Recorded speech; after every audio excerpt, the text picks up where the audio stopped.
मौत निश्चित है। Halo sahabat, Assalamualaikum. Semoga sehat selalu dan senantiasa berbahagia. Terima kasih ya udah subscribe dan menyimak video-video LK21 Revive. Semoga Tuhan Yang Maha Esa selalu memberikan rezeki yang berkah dan berlimpah ruah untuk sahabat tentunya.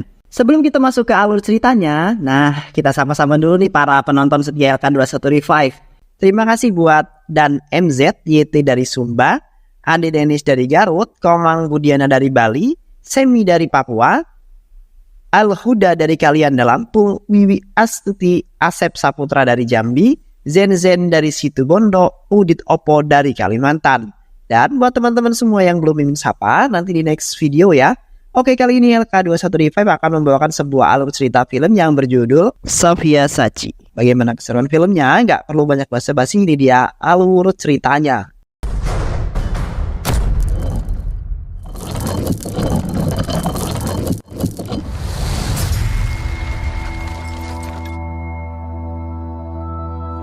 Di awal film, beberapa orang yang tidak mengenal satu sama lain sedang berada di dalam bus untuk berlibur ke suatu tempat. Suatu ketika, dua orang dari mereka sedang membicarakan tentang seseorang yang bernama Arun. Arun adalah seorang yang dulu masuk ke asrama wanita sejak usia 14 tahun. Namun, obrolan mereka itu didengar oleh seorang wanita paruh baya. Dia bertanya kepada mereka, apakah Arun yang kalian maksud itu adalah Arun yang menciptakan kamera? Jika iya, maka aku adalah gurunya. Tak lama kemudian seorang juga mengatakan jika dirinya mengenal Arun. Aku mengenal Arun, dulu aku pernah memukulinya karena mengintip di asrama wanita. Akhirnya semua orang yang ada di sana mulai bersautan mengenai Arun tersebut. Seorang wanita juga mengaku jika dia adalah mantannya Arun. Aku adalah seorang model, dulu aku pernah bermain film dengannya. Tapi ada seseorang yang mencaci film kami hingga Arun frustasi. Dia lalu murka dan mulai berkelakuan kasar. Aku yang tak ingin kenapa-kenapa lalu memutuskan putus darinya. Lalu seorang pria yang ada di sebelah wanita itu berkata bahwa dialah yang menghina film itu. Dirinya juga memberikan film itu ulasan bintangnya 0. Mereka saling menceritakan tentang Arun versi mereka masing-masing. Tapi tiba-tiba bus hilang kendali hingga jatuh ke dalam jurang. Seorang pemuda bernama Vikram lalu terlempar dari dalam bus dan jatuh ke bawah. Tapi dia berhasil selamat dan hanya mengalami luka ringan saja. Berita kecelakaan itu telah disiarkan kemana-mana, tapi sepertinya kecelakaan itu adalah kecelakaan yang sudah direncanakan. Karena terlihat daftar-daftar orang yang terpajang di dinding Vikram yang berhasil selamat lalu dirawat di rumah sakit yang ada di sebuah pelosok desa. Dokter berkata jika Vikram satu-satunya yang selamat dari tragedi itu. Dia juga menyampaikan keheranannya kenapa tangan kiri Vikram aktif sedangkan dirinya pingsan. Mendengar hal tersebut, kemudian membuat Vikram lalu melihat tangan kirinya. Dan masa lalu mengenai Vikram pun muncul. Suatu ketika, ibunya Vikram yaitu Mahalaksmi pergi ke rumah sakit karena merasa perutnya tidak enak. Pada saat itu, Mahalaksmi tengah hamil 4 bulan. Dokter lalu memeriksanya dengan berkata jika Mahalaksmi mengandung bayi yang kembar. Namun salah satu dari bayi tersebut tidak mendapatkan nutrisi yang cukup karena terlalu diambil oleh kembarannya yang lain alias bayinya Vikram. Di dalam dunia medis, kejadian ini biasa disebut vanishing twin syndrome. Banyak kemungkinan jika bayi kembar akan terlahir tidak sempurna pada kasus ini. Tapi Vikram beruntung karena neuron yang saling berkaitan dengan kembarannya tersimpan di otaknya Vikram dan menjalar ke tangan kirinya. Dengan kata lain, kembarannya berada di tangan kirinya Vikram dan jika tangan itu melakukan keanehan, maka kembarannya Vikramlah yang melakukannya. Berdasarkan hal itu, kemudian bayi Vikram ini diberi nama Vikram Aditya. Nama Vikram untuk dirinya dan Aditya untuk kembarannya yang ada di tangan kirinya. Dan benar saja, di saat tumbuh, Aditya yang ada di tangan kiri Vikram selalu beraksi. Dia bergerak tanpa dengan sendirinya dan selalu menimbulkan masalah untuk Vikram. Tetapi Mahalaksmi tidak pernah membeda-bedakan anak kandungnya. Selain mereka berdua, Mahalaksmi juga memiliki seorang putri bernama Siri. Meskipun tidak terlihat, tapi Mahalaksmi selalu memperlakukan Aditya dengan sangat adil. Hingga pada akhirnya Mahalaksmi meninggal dunia dan Sirilah yang merawat adik-adiknya. Siri tetap memperlakukan mereka sama seperti yang dilakukan oleh ibunya. Ketika dia memberikan Vikram hadiah, maka dia juga memberikan untuk Aditya. Singkat cerita, Vikram yang sudah sembuh lalu kembali ke rumahnya. Siri sangat khawatir karena takut kehilangan dua adik-adiknya. Tapi suami Siri juga menambahkan jika mereka juga seharusnya bersyukur karena tidak ikut dalam perjalanan gratis tersebut. Vikram lalu mencari keponakan yang sangat dicintainya, yaitu Mahalaksmi. Mereka sengaja menamainya Mahalaksmi karena ingin selalu berada dekat dengan mendiang ibunya. Mahalaksmi adalah anak yang baik hati, tidak sombong dan rajin menabung. Dia selalu menyapa setiap orang yang ditemuinya, termasuk seorang bocah yang sedang berjalan dengan balonnya, dan ketika dia melihat pamannya baik-baik saja, ia langsung merasa sangat bahagia. Usut punya usut, ternyata Vikram adalah seorang sutradara iklan. Dia selalu dibantu oleh Kitu, teman dekatnya, saat kuliah dulu. Vikram menamai perusahaannya dengan nama Artik. Suatu ketika, Vikram diminta untuk membuat iklan zaman dulu oleh sebuah toko barang antik. Vikram bersama Tenali, asistennya, kemudian datang ke sana. Ternyata pemilik dari toko barang antik itu adalah gadis cantik dan anggun bernama Citra. Citra adalah seorang mantan pacarnya Vikram saat masih kuliah 6 tahun yang lalu. Aditya yang mengetahui itu langsung mengarahkan mukanya Vikram untuk melihat Citra. Citra lalu menghampiri Vikram dan menyambutnya dengan kata-kata yang judes. Hal itu dikarenakan mereka terpisah dulu dalam keadaan saling marahan. 6 tahun yang lalu saat mereka bertemu, Vikram tak sengaja menabrak seorang gadis. Tabrakan itu kemudian membuat jam tangan pemberian ibunya kembali hidup. Vikram lalu mengajaknya berkenalan dan saat itu juga tangan kiri Vikram terlihat begitu bersemangat. Karena tak ingin jam tangan ibunya mati, Vikram meminta Citra untuk memakainya sampai besok. Keesokan harinya Citra datang untuk mengembalikan jam tangannya Vikram. Vikram lalu mengembalikannya dan meminta Citra untuk segera pergi. Tapi Aditya, tangan kiri Vikram tak diam begitu saja. Dia selalu mencoel silitnya Citra dan membuat Citra marah. Vikram lalu menjelaskan jika semua itu bukan dilakukan olehnya, melainkan oleh kembaran tangan kirinya. Mereka yang mendengar hal itu merasa aneh dan tidak percaya. Tangan kiri Vikram lalu mencengkram tangannya Citra dengan sangat erat. Hal itu membuat Citra kesal, begitu juga dengan Vikram. Vikram lalu memerintahkan Aditya untuk melepaskan genggamannya, dan kemudian Vikram meminta maaf kepada Citra. Dia kembali menjelaskan jika tangan kirinya ini adalah kembarannya. Dia hidup dan memiliki kehendaknya sendiri. Tapi Citra tak mempercayainya dan justru menganggap Vikram itu gila. Untuk membuktikan ucapannya, Vikram lalu mengajak Citra minum kopi bersama. Tapi ajakan itu justru diterima oleh temannya Citra yang tangannya digenggam oleh Aditya. Hal itu kemudian membuat Citra muak dan pergi meninggalkannya. Tapi rasa muak itu seketika sirna tatkala Vikram membantunya saat dilecehkan oleh teman-teman kampusnya. Vikram meminta mereka pergi, tapi mereka justru menantang Vikram. Vikram lalu meminjam syal temannya Citra. Kain itu digunakan Vikram untuk mengikat tangan kirinya. Vikram dengan gagah berani menghajar mereka semua dan mereka semua disikat Vikram hanya dengan satu tangan. Sejak saat itu benih-benih cinta tumbuh di hati keduanya.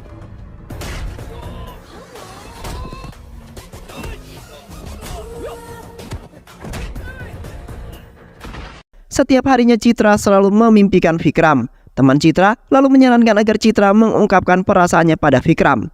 Keesokan harinya Citra mengajak Vikram untuk bertemu. Awalnya Citra tak berani mengungkapkan perasaannya. Tapi saat dia ingin mengatakannya, tiba-tiba saja Vikram mendapatkan telepon dan kelihatannya sangat penting.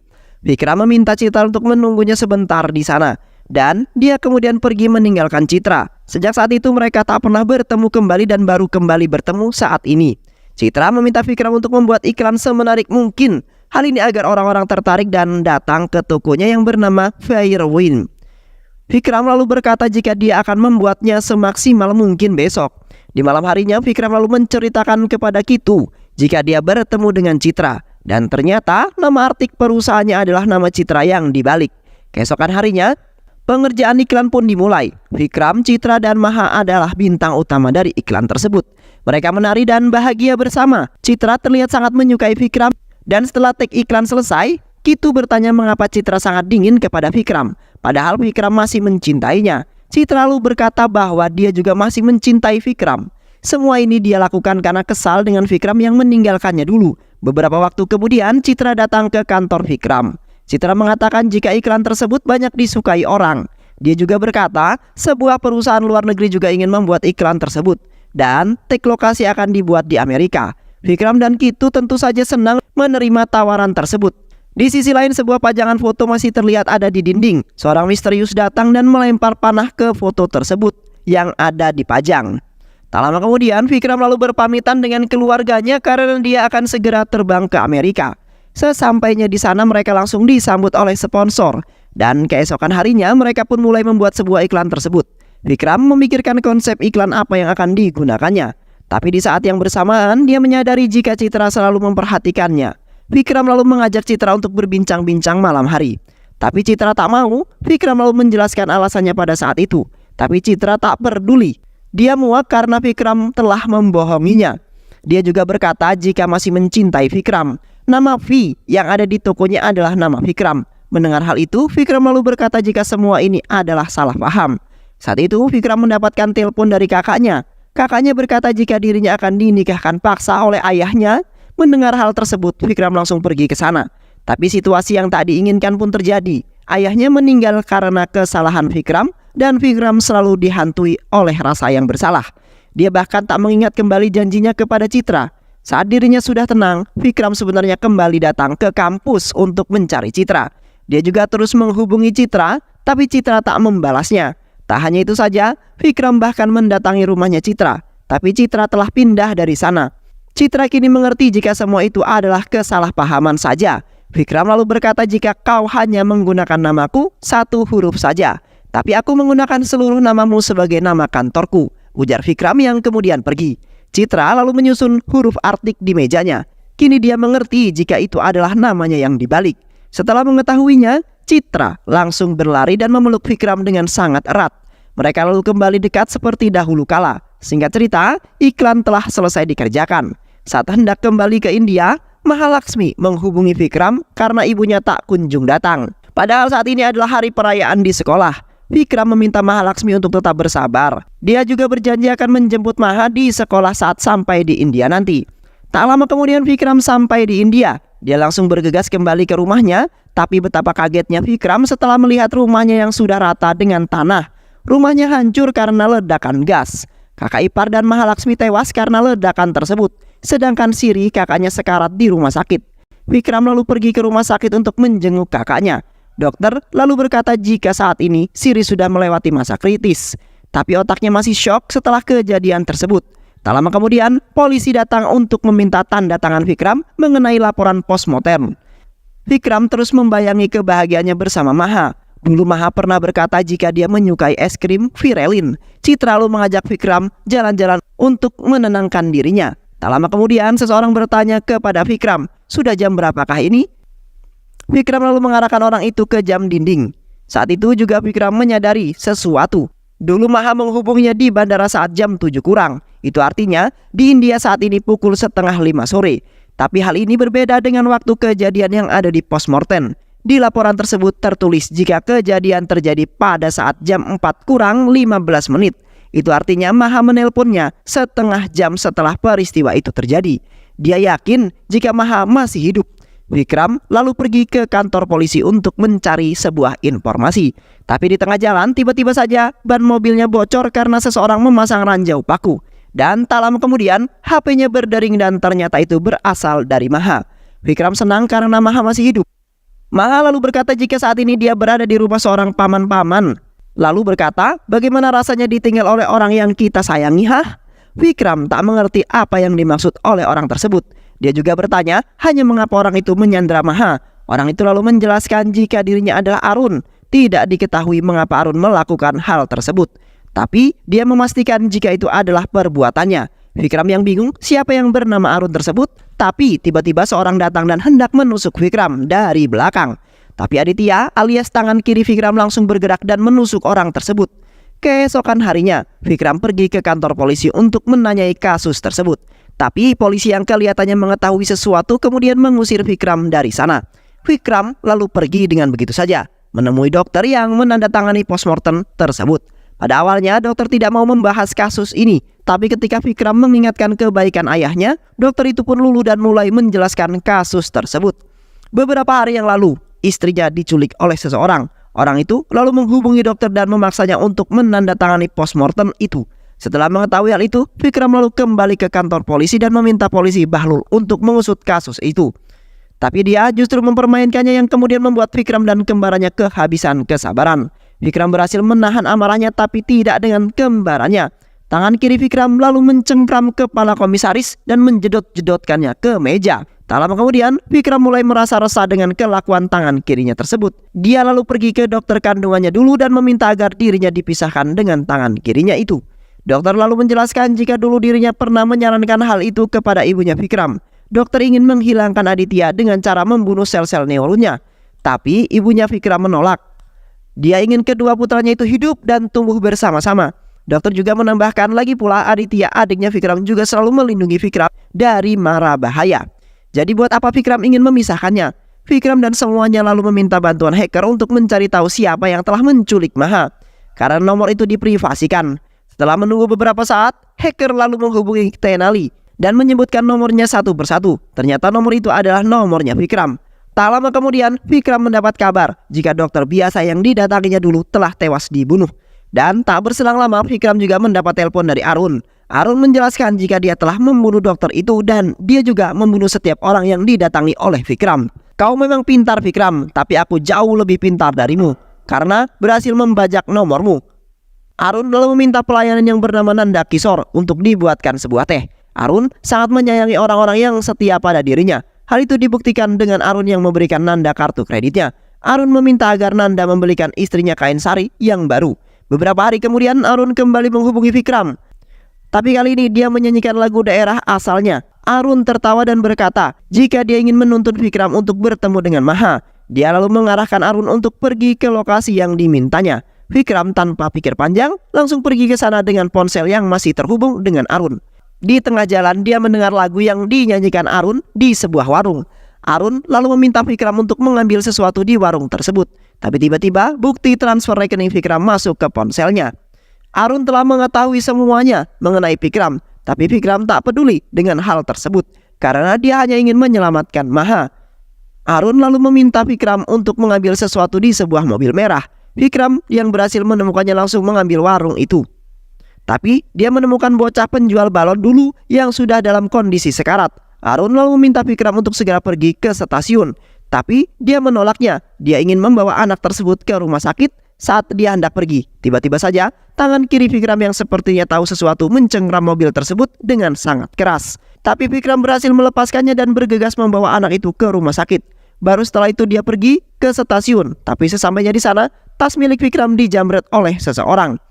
Vikram lalu mengejar penjamret itu, tapi Arun menghentikannya. Arun mengancam jika Vikram terus masuk ke gerbong 6, 10 menit lagi Vikram lalu berlari menuju gerbong 6. Karena kehausan, Vikram lalu meminum air yang ditemukannya. Tapi tiba-tiba suara pengumuman terdengar jika kereta akan berangkat 30 menit lagi. Vikram berlari dengan sangat kencang, tapi di saat yang bersamaan kesadarannya mulai hilang perlahan-lahan. Ternyata air yang diminum Vikram itu telah dicampur oleh obat bius oleh Arun. Vikram dengan sengaja memukul trafo listrik di sana. Dia berharap jika setruman itu bisa membuatnya kembali sadar. Dan benar saja, Vikram kembali gahar dan berlari dengan sangat kencang. Dia berhasil melihat Arun dari kejauhan. Tapi tiba-tiba dia jatuh pingsan karena tubuhnya sudah tak sanggup lagi. Entah bagaimana, Citra kemudian berhasil menemukan Vikram. Tapi Vikram kini menyadari jika dia hanya dipermainkan oleh Arun. Vikram yang mengingat semua lokasi yang diperintahkan oleh Arun lalu menggambarnya garis di peta. Dia tidak mengerti maksud dari garis tersebut. Tapi tangan kiri Vikram tiba-tiba bergerak dan membalikkan peta tersebut. Vikram mulai merasa lelah dengan tangan kirinya itu. Dia yang mengingat jika tangan kirinya pernah menggenggam mobil merah itu. Lalu penasaran dan hendak pergi ke sana. Tapi sebelum itu dia menyegel tangan kirinya agar tak bisa bergerak. Sesampainya di sana, Vikram melihat angka 21 yang ada di dalam mobil. Tapi tiba-tiba Vikram lalu dipukul dari belakang. Beberapa pemotor mengelilinginya dan menghajarnya dengan sangat brutal. Seorang pemotor hendak melindas dirinya, tapi tiba-tiba tangan kiri Vikram aktif dan menahan motor tersebut hingga membuat gipsum yang menyegelnya pecah dan langsung menghajar mereka semua.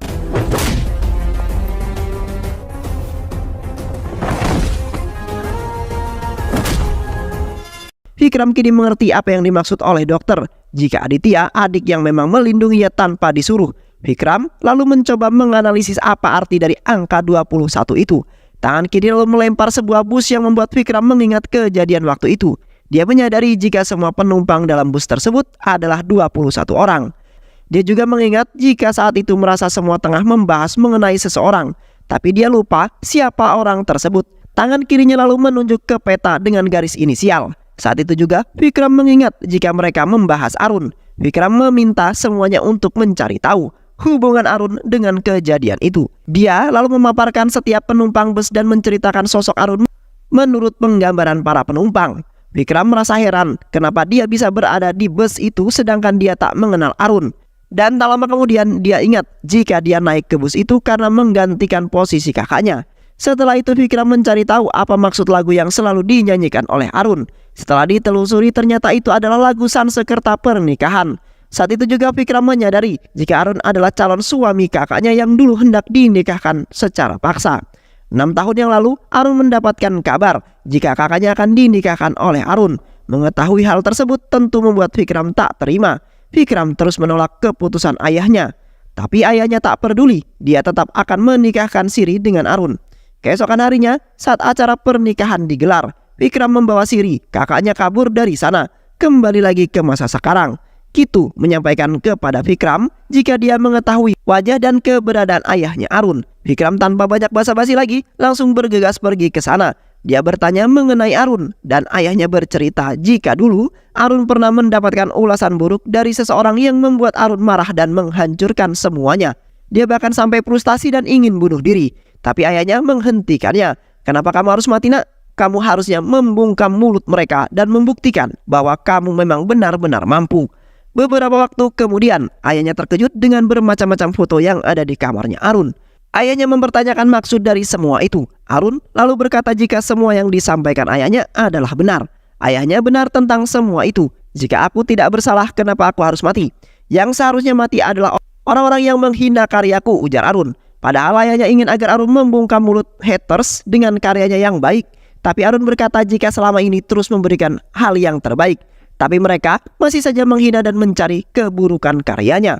Arun ingin membunuh semua orang yang menyakiti dirinya. Sejak saat itu, Arun kemudian pergi entah tahu kemana. Vikram kini mengerti siapa Arun yang sebenarnya. Di saat yang bersamaan, Arun menghubungi dan berkata jika dia kagum dengan pergerakan Vikram. Arun berkata jika dia sangat puas karena telah menghabisi semuanya. Kini hanya Vikram sendirilah yang tersisa. Vikram lalu bertanya mengapa Arun melakukan semua itu. Padahal itu hanya perkara kecil. Tapi Arun menegaskan jika semua itu bukanlah perkara kecil. Dulu saat umurnya 14 tahun, dia berhasil menciptakan kamera. Tapi seseorang memfitnahnya dan berkata jika kamera itu Arun gunakan untuk merekam gadis-gadis di asrama wanita. Akibatnya Arun pun dipukuli dan dipermalukan di depan umum. Bahkan gurunya juga percaya dan mengeluarkan dari sekolah. Kemudian saat dia membuat film dokumenter dengan pacarnya, seseorang malah memberikan sebuah ulasan buruk padanya. Dan pada saat dia mencintai seseorang wanita, wanita itu malah dibawa kabur oleh adiknya. Setelah berhasil membunuh semua orang, kini hanya keluarga Vikramlah yang tersisa. Arun lalu datang dengan menyamar sebagai petugas gas. Dia lalu memasangkan bom yang dibawanya di sebuah tabung gas. Dan doar, bom itu dan gas itu meledak menewaskan kakak iparnya. Tak lama kemudian Arun menyadari jika Maha, anak gadisnya Siri, tidak ada di rumah itu. Dia lalu pergi ke sekolah untuk mencarinya. Saat dia hendak tertabrak truk, Maha menarik tangannya Arun. Sejak saat itu Arun berubah dan malah menyayangi Maha. Dia menganggap Maha sebagai anaknya sendiri. Itulah mengapa Doa sengaja menculik Maha dan merawat dengan baik. Arun berkata jika Vikram tak perlu mencemaskan Maha karena dia merawatnya dengan sangat baik. Arun juga menambahkan jika semua yang dimiliki Vikram akan segera hilang. Ia renggut dan benar saja, Siri kakaknya Vikram sudah tak ada di rumah sakit. Siri lalu mengatakan jika kedua adiknya akan segera menyelamatkannya.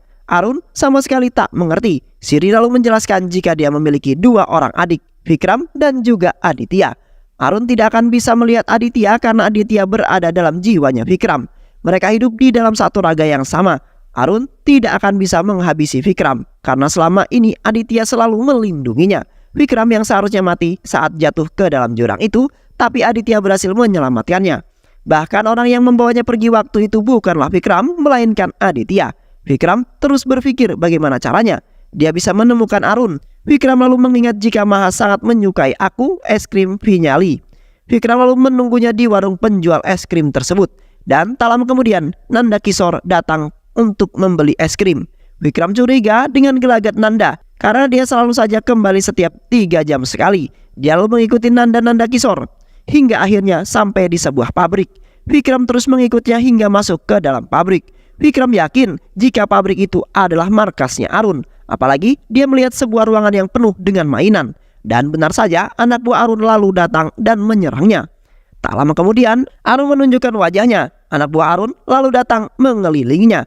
Tapi Vikram berhasil mengalahkan mereka semua.